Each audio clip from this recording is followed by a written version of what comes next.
Hello friend, जय जगन्नाथ। नूनू blog रो नुआ एक वीडियो को आपको स्वागत। आज सकाळ सकाळ माँ पुओ आ मो मिसी बाहर गलु मेडिकल। नूनूर किसी स्क्रीन प्रॉब्लम थिबारु ताको नै कि बाहर गलु। आपण माने देखुथिबे एटा दया नदी रे बन्या पानी आसी जाईची। भुवनेश्वर रास्ता तो आप जानी बहुत गहली, तथापि आम भिड़ भितर पशि बर्तमान ग्यारेज छक प्रयास कलु। यहाँ आप जानीपे कौ जगह, जदि जापर कमेंट करी कहे। तथापि मु कहीदे यहाँ आमर मौसीमा ओभरब्रिज, मौसीमा ओभरब्रिज आम बर्तमान शिशु भवन छक आड़ को जाऊँ। बर्तमान ओभरब्रिज आप देखिए ट्रेन थुआई। आम शिशु भवन छक आड़ को बर्तमान जाऊँ। यहाँ तो आप निश्चय देखिथे जब भुवनेश्वर आसवे कि भुवनेश्वर विषय किसी भी यूट्यूब रे देखिथे आप एकाम्र क्षेत्र लेखाटी को आप निश्चय जानते। ये सीधा गले आमको हॉस्पिटल जावाक पड़ो।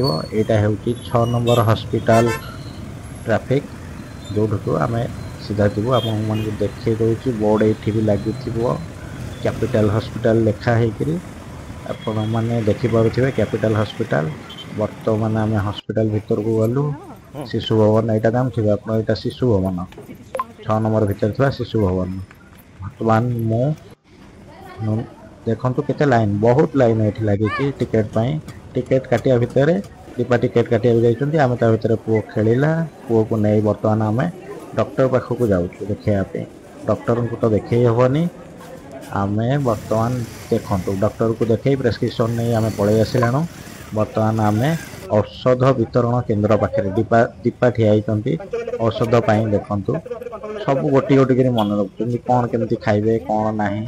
हाँ, ये सब औषध किन सारा मन पड़ा खाइबार माँ पुआ आसी बहुत देखु केते खाऊँ।